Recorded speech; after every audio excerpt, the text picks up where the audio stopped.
Assalamualaikum warahmatullahi wabarakatuh. Saya Deatri Astian, mahasiswi semester 4 program studi pendidikan guru pendidikan anak usia dini Universitas Sriwijaya.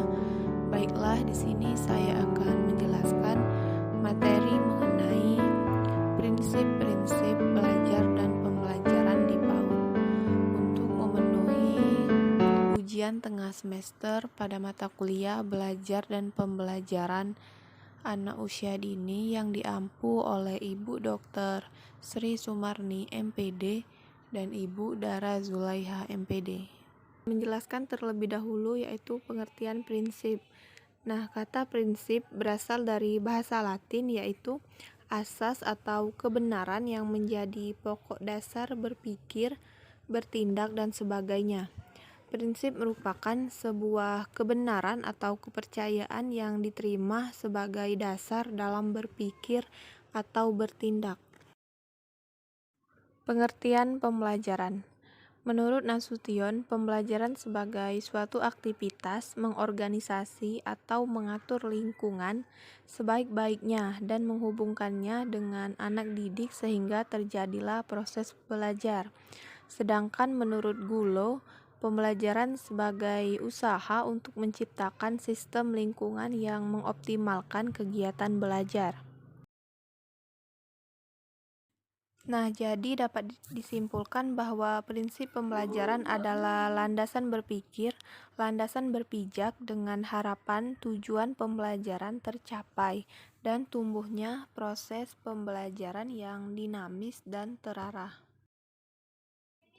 Prinsip-prinsip belajar dan pembelajaran PAUD dalam Permendikbud 146 tahun 2014 ada 10, yaitu prinsip yang pertama yaitu belajar melalui bermain, di mana anak di bawah usia 6 tahun berada pada masa bermain. Pemberian rangsangan pendidikan dengan cara yang tepat melalui bermain dapat memberikan pembelajaran yang bermakna pada anak. Yang kedua yaitu berorientasi pada perkembangan anak, di mana di sini pendidik harus mampu mengembangkan semua aspek perkembangan sesuai dengan tahapan usia anak.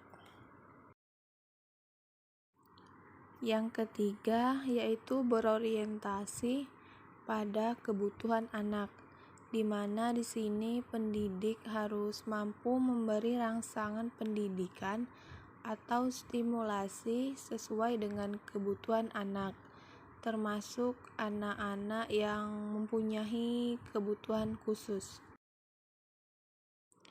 Yang keempat yaitu berpusat pada anak, di mana di sini pendidik harus menciptakan suasana yang bisa mendorong semangat belajar, motivasi, minat, kreativitas, inspirasi, inovasi, dan kemandirian sesuai dengan karakteristik, minat, potensi, tingkat perkembangan, dan kebutuhan pada anak.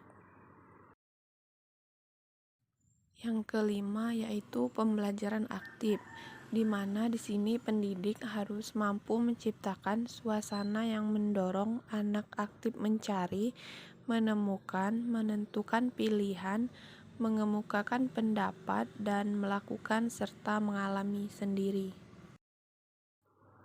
Yang keenam yaitu berorientasi pada pengembangan nilai-nilai karakter, di mana pemberian rangsangan pendidikan diarahkan untuk mengembangkan nilai-nilai yang membentuk karakter yang positif pada anak.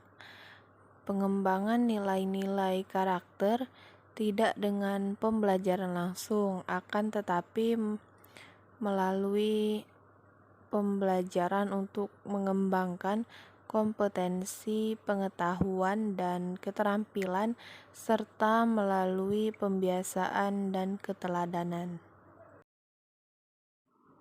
Yang ketujuh, berorientasi pada pengembangan kecakapan hidup, di mana pemberian rangsangan pendidikan diarahkan untuk mengembangkan kemandirian anak.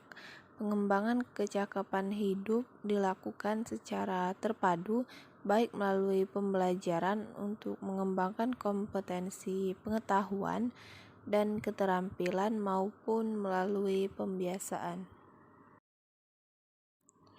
Yang kedelapan yaitu didukung oleh lingkungan yang kondusif. Lingkungan pembelajaran diciptakan sedemikian rupa agar menarik, menyenangkan, aman, dan nyaman bagi anak. Penataan ruang diatur agar anak dapat berinteraksi dengan pendidik, pengasuh, dan anak lainnya.